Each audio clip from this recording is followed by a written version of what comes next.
Cinema शौकीन सबका स्वागत करता है। आज हम बात करने वाले हैं ऑन द लाइन के बारे में। ये कहानी है एक रेडियो होस्ट की, जिसे एक रात एक आदमी का कॉल आता है और वो एक एक करके अपनी शर्तें बताने लगता है। अगर इस होस्ट ने उसके शर्तों को पूरा नहीं किया तो वो एक एक करके उसके पूरे परिवार को खत्म कर देगा। कहानी की शुरुआत होती है और हम एल्विस नाम के एक आदमी को देखते हैं। एल्विस एक रेडियो होस्ट है। अभी वो अपने परिवार के साथ समय बिता रहा है। वो अपनी बच्ची के साथ थोड़ी देर खेलता है, फिर चला आता है रेडियो स्टेशन। उसके रेडियो स्टेशन का नाम है 100.3। अंदर आते ही उसकी मुलाकात होती है यहाँ के गार्ड से, जिसका नाम है बॉब। वो बॉब से थोड़ी देर बात करता है। तभी यहाँ पर एक अज्ञात आदमी आता है और आकर के खड़ा हो जाता है एल्विस के सामने। एल्विस को समझ में नहीं आता कि वो क्या करे। थोड़ी देर के बाद वो आदमी कहता है कि मुझे रेडियो पर एक अनाउंसमेंट करवानी है। तब एल्विस कहता है कि यहाँ पर ऐसे काम नहीं होता है। तभी वो आदमी एक चाकू निकालता है और उसे रख लेता है अपने घर। कहता है कि अगर आज मैंने अनाउंसमेंट नहीं किया तब मैं अपने आप की जान ले लूंगा। इन बातों को सुनने के बाद थोड़ी देर के लिए एल्विस सोच में पड़ जाता है। फिर वो इस आदमी को कहता है कि ठीक है, मैं तुम्हें अपने शो पर लेकर के चलता हूँ। इन बातों को सुनने के बाद वो आदमी थोड़ी देर तक रुकता है और एल्विस का शुक्रिया अदा करके यहाँ से भाग जाता है। वो सिर्फ एल्विस का इम्तिहान ले रहा था। उसके जाते ही बॉब जाकर के दरवाजे को बंद कर देता है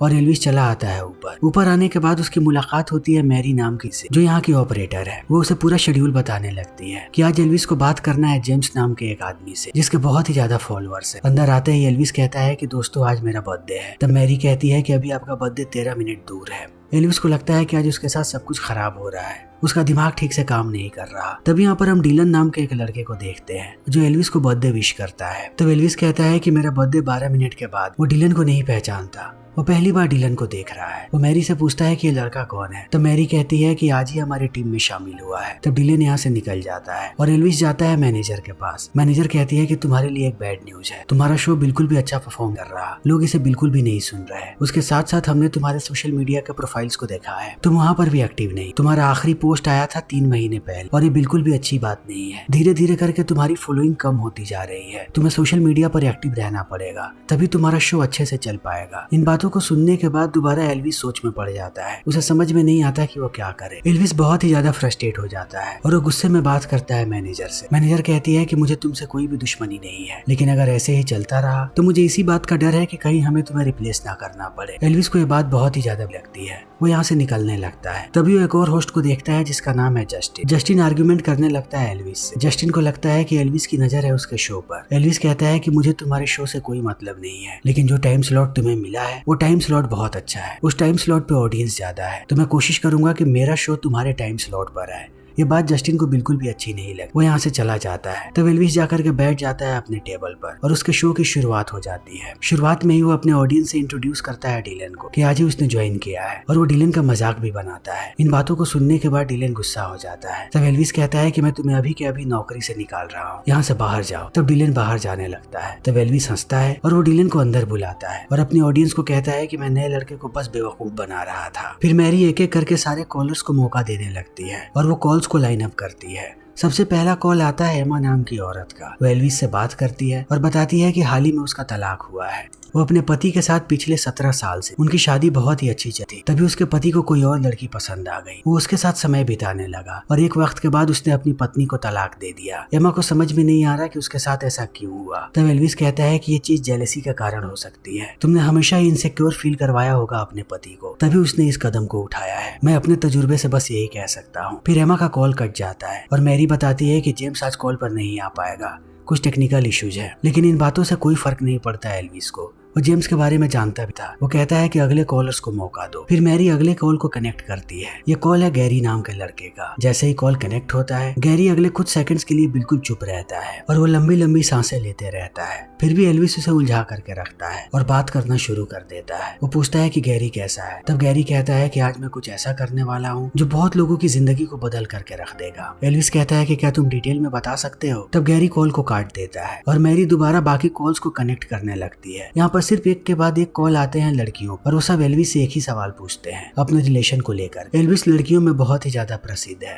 तभी थोड़ी देर के बाद दोबारा गैरी का कॉल आता है और एल्विस उससे बात करने लगता है। वो पूछता है कि तुम कहाँ पर हो। गैरी कहता है कि मैं एक आदमी के गार्डन में हूँ जो दुनिया का सबसे वाहियात आदमी है। मैं आज उसकी जिंदगी बदलने वाला हूँ। मैं किसी को भी जिंदा नहीं छोड़ूंगा। इन बातों को सुनने के बाद एल्विस थोड़ी देर के लिए सोच में पड़ जाता है और कहता है कि तुम्हें बिल्कुल भी ऐसा कदम नहीं उठाना चाहिए। इससे तुम्हारी खुद की जिंदगी बर्बाद हो जाएगी। तुम थोड़ी देर के लिए रुको और अपने पूरे एक्शंस के बारे में सोचो कि तुम जो भी करोगे उसका रिएक्शन क्या होगा। लेकिन गैरी उसकी बातों को नहीं सुनता और क्रैश की एक तेज आवाज आती है। तब एल्विस उससे दोबारा बात करता है और कहता है कि तुम कहाँ पर। वो कहता है कि मैं अभी भी गार्डन में हूँ और मेरे हाथ में कसाईयों की चाकू है, मैं अब अंदर जा रहा हूँ। तब एल्विस उसकी लोकेशन पूछने लगता है ताकि वो पुलिस वालों को भेज सके। थोड़ी देर के बाद गैरी कहता है कि मैं तुम्हारे घर पर। तब एल्विस बहुत चक्का रह जाता है, लेकिन थोड़ी देर के बाद उसे लगता है कि आदमी मजाक कर रहा है। तभी एल्विस अपनी बेटी की आवाज सुनता है और वो डर जाता है। जैसे ही मैरी इस चीज को सुनती है, वो दूसरे कमरे में जा करके पुलिस वालों को कॉल करने लगती है, लेकिन ये आदमी अभी भी लाइन पर है। वो लाइन डिस्कनेक्ट नहीं कर रहा। एल्विस की हालत खराब होती जा रही है। उसे लग रहा है कि उसका परिवार खतरे में है। वो गैरी को बार बार कन्विंस करने की कोशिश करता है कि गैरी कुछ भी गलत ना करे। दूसरी तरफ से मैरी वापस आ जाती है। उसने पुलिस वालों को इत्तला कर दिया है। अब एल्विस को समझ में नहीं आ रहा कि वो क्या करे। वो बीच में सोचता है कि वो कॉल को काट दे, लेकिन अगर उसने कॉल को काटा तब उसे कभी भी पता नहीं लगेगा कि गैरी ने उसके परिवार के साथ क्या किया और वो क्या सवाल पूछना चाहता था एल्विस से। इसीलिए एल्विस लाइन पर ही रहता है और रोकने की कोशिश करता है गैरी। तभी एल्विस को गोली की आवाज सुनाई पड़ती है और वो डर जाता है। तब मैरी उसे बताती है कि तुम्हारे घर के आगे पुलिस वाले आ चुके हैं, बस इससे बात करते रहो। तब एल्विस बात करना शुरू कर देता है गैरी से। वो उसे कहता है कि आखिर तुम मुझसे इतनी ज्यादा नफरत क्यों करते हो, तुम मुझे क्यों सजा दे रहे हो? अगर तुम्हें पैसे चाहिए तो बताओ, मैं तुम्हें पैसे दे दूंगा। गैरी कहता है कि मुझे पैसों में रुचि नहीं है, मैं जो सवाल पूछ रहा हूँ उसका सीधा सीधा जवाब देना। क्या तुम्हारे नाजायज ताल्लुकात है मैरी के साथ? तब एल्विस शांत हो जाता है और थोड़ी देर के बाद कहता है। तब गैरी फोन देता है अपनी पत्नी को और उसकी पत्नी भी यही सवाल पूछती है कि क्या तुम्हारे नाजायज ताल्लुकात है मैरी के साथ? तब दोबारा एल्विस शांत हो जाता है। इन चीजों को देखने के बाद गैरी दीवार पर गोली चलाता है। इस गोली की आवाज सुनने के बाद एल्विस परेशान हो जाता है और गिड़गिड़ाना शुरू कर देता है गैरी के सामने कि वो उसके परिवार को चोट ना पहुंचाए। वो अपने परिवार से बहुत ही ज्यादा प्यार करता है। तब गैरी दोबारा यही सवाल पूछता है कि क्या तुम्हारा ताल्लुकात है मैरी के साथ? तब अपने परिवार को बचाने के लिए एल्विस इस बात को एक्सेप्ट कर लेता है और कहता है कि हाँ, अब तुम मेरे परिवार को छोड़ दो, उनकी कोई भी गलती नहीं है। गैरी कहता है कि इतनी आसानी से ये चीजें खत्म। इतना कहने के बाद वो एल्विस से पूछता है कि क्या तुम किसी लौरा को जानते हो? इस बात को सुनने के बाद एल्विस फिर से कंफ्यूज हो जाता है। वो अपने फोन को बाहर निकालता है और कॉन्टेक्ट में लौरा लिख के सर्च करता है। तब उसे बहुत सारे नंबर्स मिलते हैं। थोड़ी देर के बाद उसे लौरा नाम की एक लड़की याद आती है जो कभी यहाँ पर ऑपरेटर हुआ करती थी। जैसे ही एल्विस उसका नाम लेता है, गैरी कहता है कि तुमने उसके साथ क्या किया था? तुम हमेशा ही उसका मजाक बनाया करते थे। एक वक्त के बाद वो नौकरी छोड़ करके चली। वो हर रोज दुखी हुआ कर और कभी भी तुम्हें ये बात समझ में नहीं आई कि तुम्हारे चुटकुलों का उसके ऊपर क्या असर हुआ। तुम्हें पता भी है कि आज वो लड़की कहाँ पर है। इन बातों को सुनने के बाद एल्विस कहता है कि वो सब कुछ परफॉर्मेंस का हिस्सा था। मेरी कोई भी उससे पर्सनल दुश्मनी नहीं, मैं ये मजाक शो के दौरान किया करता था। मुझे लगता था कि ये बातें उसे अच्छी लगी, वो भी धीरे धीरे प्रसिद्ध हो जाएगी, सारे लोग उसके नाम को जानेंगे, इसीलिए मैं चुटकुले बनाता था उसको लेकर के। मुझे नहीं पता था कि ये बातें उसे बुरी लगेंगी। गैरी कहता है कि तुम्हें कुछ भी नहीं पता, तुम एक वक्त के बाद अंधे हो जाते हो और ऐसी चीजें करते हो जो दूसरे की पूरी जिंदगी को बर्बाद करके रखी है। अगर तुम्हें अपने परिवार को सुरक्षित रखना है तो मैं जैसा कहता हूँ वैसा करो। अपने स्टूडियो से बाहर निकलो और सीधा आ जाओ छत पर। तब धीरे धीरे करके यहाँ से एल्विस बाहर आता है और वो मैरी को कहता है कि वो लाइन डिस्कनेक्ट ना करे। वो अपने सर के ऊपर एक हेडफोन लगाता है और गैरी से बात करते हुए चला आता है छत पर। छत पर आने के बाद उसे गैरी कहता है कि धीरे धीरे आगे बढ़ो, थोड़ी देर के बाद तुम्हें एस्ट्रे नजर आए। आगे आने के बाद एल्विस कहता है कि हाँ, मैं रोज यहाँ पर स्मोक करने आता हूँ, मुझे एस्ट्रे नजर आ रही है। गैरी कहता है कि आगे तुम्हें सीढ़ियां नजर आएंगी, उन सीढ़ियों पर चढ़ना शुरू करो। तब एल्विस चढ़ने लगता है। थोड़ी देर के बाद वो चला आता है छत के एज पर। अब एल्विस को डर लग रहा है। वो गैरी से कहता है कि मैं क्या करूँ। तब गैरी कहता है कि तुम्हें पता नहीं कि लौरा ने यहीं से कूद करके अपनी जान दी थी। तुम्हें इसके बारे में कुछ भी पता नहीं कि तुम्हारे मजाक की वजह से क्या हुआ, किसी की जिंदगी खत्म हो। अब मैं चाहता हूँ कि तुम अपनी भी जिंदगी को खत्म करो। यहाँ से नीचे छलांग लगाना पड़ेगा तुम्हें, तभी तुम्हें महसूस होगा कि लौरा ने क्या महसूस किया था। एल्विस कहता है कि मैं ऐसा नहीं कर सकता। अगर मुझे कुछ भी हुआ तो मेरे परिवार का क्या होगा, मैं यहाँ से नहीं कूदने वाला हूँ। इन बातों को सुनने के बाद गैरी गुस्सा हो जाता है और कहता है कि अगर तुम नहीं कूदे तब मैं तुम्हारे परिवार को मार दूंगा। एल्विस सोच में पड़ जाता है। तभी गैरी बात करता है डिलेन से और कहता है कि तुम्हें एल्विस को धक्का देना पड़ेगा। तब धीरे धीरे करके डिलेन आता है एल्विस के पास, लेकिन थोड़ी देर के बाद वो भी मना कर देता है और कहता है कि मैं ये काम नहीं कर सकता। तब गैरी एल्विस को कहता है कि मैं तुम्हारे बीवी बच्चों को मारने वाला हूँ, अब उन्हें कोई भी नहीं बचा सकता। तब एल्विस डर जाता है और वो अपना दिमाग लगाता है। वो आवाजें ऐसे निकालता है जैसे नीचे कूदा हो और वो नीचे ना कूद करके छत पर कूद जाता है। तब गैरी बात करता है डिलेन से कि वो कंफर्म करे कि एल्विस नीचे कूदा है या नहीं। तब डिलेन भी झूठ बोलता है और कहता है कि एल्विस नीचे कूद गया। तभी ये लोग एक ड्रोन को उड़ते हुए देखते हैं और इन्हें समझ में आता है कि इतने समय से गैरी इन्हें देख रहा था और अब उसे सच्चाई पता लग गई है कि ये दोनों उसे बेवकूफ बना रहे थे। एल्विस माफी मांगता है गैरी से, लेकिन गैरी कहता है कि अब माफी की कोई भी जगह नहीं है। वो लगातार 2 गोलियां चलाता है। इन गोलियों की आवाज सुनने के बाद अब एल्विस हक्का बक्का रह जाता है। उसे लगता है कि गैरी ने उसके परिवार को खत्म कर दिया। वो धीरे धीरे करके नीचे आने लगता है। जैसे ही वो स्टूडियो के अंदर दाखिल होता है, उसके फोन पर कॉल आता है पुलिस वालों का। पुलिस वालों से बात करने के बाद वो आश्चर्यचकित रह जाता है। इस चीज को देखने के बाद मैरी डिलेन को कहती है कि तुम एल्विस को लेकर के घर जाओ, मैं स्टूडियो को बंद कर। जब एल्विस और डिलेन नीचे आ रहे होते हैं तब एल्विस कहता है कि पुलिस वालों ने बताया कि मेरे घर पर सारे लोग ठीक हैं, कोई भी जबरदस्ती घर के अंदर घुसा। मुझे समझ में नहीं आ रहा कि ये क्या हो रहा है। इतना कहने के बाद वो जैसे ही लिफ्ट से बाहर आता है उसे बॉब की लाश नजर आती है। वो आश्चर्यचकित रह जाता है कि अब क्या हो रहा है। उसे कुछ भी समझ में नहीं आता। तभी मैरी ऊपर आवाज सुनती है गैरी की। गैरी कहता है कि मैं अब तक गेम खेल रहा था, लेकिन अब मैं काम करना शुरू कर रहा हूँ। फिर गैरी माइक को ला करके रख देती है लिफ्ट में ताकि गैरी से एल्विस बात कर सके। एल्विस जल्दी ही बात करना शुरू कर देता है गैरी से। गैरी कहता है कि तुम्हें क्या लगा कि मैं कोई कच्चा खिलाड़ी हूँ? मैं बस तुम्हारे घर पर नजर रख रहा था।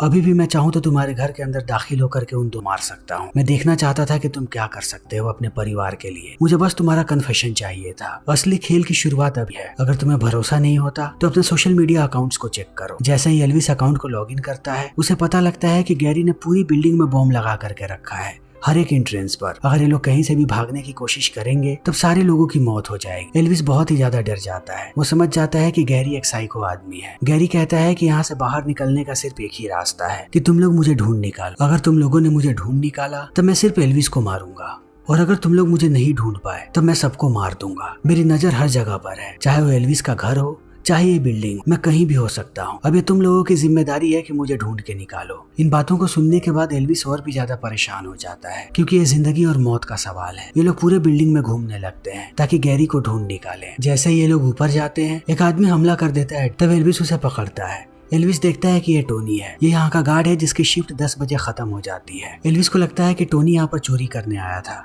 वो उसे कहता है कि तुम यहाँ पर क्या कर रहे हो, तुम्हें पता भी नहीं कि यहाँ पर क्या हो रहा है। एल्विस नहीं चाहता कि टोनी के बारे में पता लगे गैरी, वरना वो इसे भी मार देगा। एल्विस टोनी को कहता है कि जा करके कहीं छुप जाओ। फिर टोनी जैसे ही छुपता है ये लोग धीरे धीरे आगे बढ़ने लगते हैं। आगे आने के बाद एल्विस देखता है कि हर जगह कैमरे हैं और इन्हीं कैमरे की मदद से गैरी इन सबको देख पा रहा है और इतनी आसानी से वो चाल चल रहा है। तब एल्विस बात करता है डिलेन से और कहता है कि हमें बेसमेंट में जाना पड़ेगा, सिक्योरिटी रूम वहीं पर है और वहाँ पर बाहर कैमरे भी। अगर हम धीरे धीरे जाएं तो गैरी को कभी भी पता नहीं लगेगा। फिर धीरे धीरे करके एल्विस नीचे जाने लगता है। थोड़ी देर के बाद वो जैसे ही सिक्योरिटी रूम में दाखिल होता है वो देखता है कि अंदर जस्टिन की लाश पड़ी है, यानी कि ये बात भी गैरी को पता थी। तभी एल्विस को एहसास होता है कि गैरी ने बहुत बड़ी चाल चली है। वो चाहता था कि एल्विस नीचे आ जाए और रेडियो की लाइन ऐसे ही चालू रहे ताकि गैरी कंट्रोल ले ले रेडियो का। अब एल्विस बहुत ही ज्यादा गुस्से में है। वो भाग करके आता है लॉबी में ताकि वो गार्ड की बंदूक को उठा सके। जैसे ही वो गार्ड की बंदूक को लेकर के ऊपर जाने वाला होता है यहाँ पर एक पुलिस वाला आ जाता है और बाहर से बंदूक तान देता है एल्विस पर। फिर वो एल्विस को कहता है कि अपनी हथियारों को फेंक दो। एल्विस हथियारों को नीचे रख देता है। धीरे धीरे करके पुलिस वाला दरवाजे को खोल रहा है। तभी गैरी बात करता है एल्विस से और कहता है कि तुम्हारे पास सिर्फ 10 मिनट का और वक्त है। अगर तुमने मुझे नहीं ढूंढा तो मैंने मैरी को बंधक बना करके रखा है,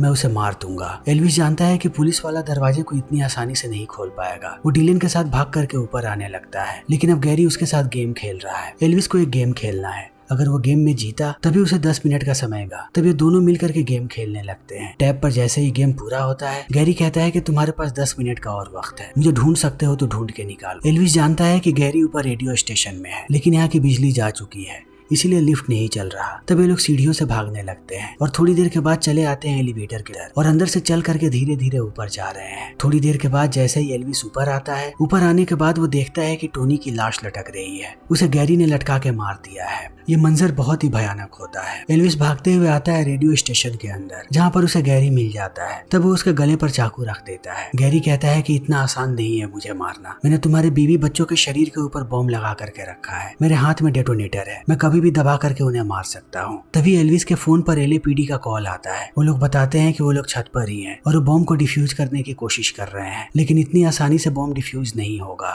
इन बातों को सुनने के बाद एल्विस डर जाता है और गैरी को कहता है कि मेरे बीवी बच्चों को कुछ भी मत करना। गैरी कहता है कि तुम लोगों के पास एक ही रास्ता है, अगर इस पूरे बॉम्ब को डिलेन अपने ऊपर पहन ले तभी मैं सबको छोड़ूंगा। तब ये लोग डिलेन को कन्विंस कर लेते हैं। तभी यहाँ पर एक गार्ड आता है और गार्ड डिलेन को बॉम्ब पहना देता है। बॉम्ब के पहनाते ही गैरी अपनी बंदूक निकालता है और मार गिराता है गार्ड, और मारते ही डेटोनेटर को नीचे गिरा देता है। जैसे ही डेटोनेटर नीचे गिरता है सबको लगता है कि अब ये लोग मरने वाले हैं। सब कुछ खत्म हो जाएगा। लेकिन डेटोनेटर के नीचे गिरने के बाद भी कुछ नहीं होता। तब गैरी हंसना शुरू कर देता है। उसके बाद एल्विस हंसता है और मैरी भी। जितने भी लोग मरे हुए थे वो एक एक करके खड़े होने लगते हैं और जोर जोर से हंसने लगते हैं। डिलेन अभी भी शौक में है। ये सारे लोग कहते हैं कि वो लोग डिलेन के साथ प्रैंक कर रहे थे। रेडियो स्टेशन के सारे लोग मिले हुए थे इस प्रैंक। उन्हें पता था कि डिलेन नया है, उसके साथ वो लोग मजाक कर सकते हैं। अब डिलेन बहुत ही ज्यादा शौक में है। वो अपने कपड़े पहन करके यहाँ से जानता है। जैसे ही वो बाहर आता है एल्विस उसके पीछे पीछे आता है और कहता है कि तुम्हें माइक पर आकर के कुछ कहना चाहिए। लेकिन डिलेन कुछ नहीं कहता और वो पीछे आने लगता है। तभी उसका पैर फिसलता है और सीढ़ियों से नीचे गिरते समय उसका सर जाकर के टकरा जाता है पाइप से। तब मैरी भागती हुई आती है नीचे। नीचे आने के बाद वो देखती है कि पूरा का पूरा सर फट चुका है डिलेन का और उसकी मौत हो गई है। ये बात कहीं ना कहीं झकझोर करके रख देती है एल्विस को। उसे लगता है कि ये सब कुछ उसके प्रैंक के कारण हो रहा है। धीरे धीरे करके सुबह हो जाती है। एल्विस बहुत ही ज्यादा गिल्ट में है। वो स्टेशन से बाहर निकलता है और जाकर के बैठ जाता है कार और ड्राइवर को गाड़ी चलाने के लिए कहता है। तभी वो देखता है कि ड्राइवर की जगह पर डिलेन बैठा हुआ है। डिलेन एल्विस को कहता है कि मैं तुम्हारे साथ मजाक कर रहा था। तभी यहाँ पर इनकी मैनेजर भी आ जाती है और कहती है कि डिलेन का असली नाम है मैक्स। वो एक स्टंटमैन है। वो ऐसे स्टंट्स हमेशा ही करते रहता है।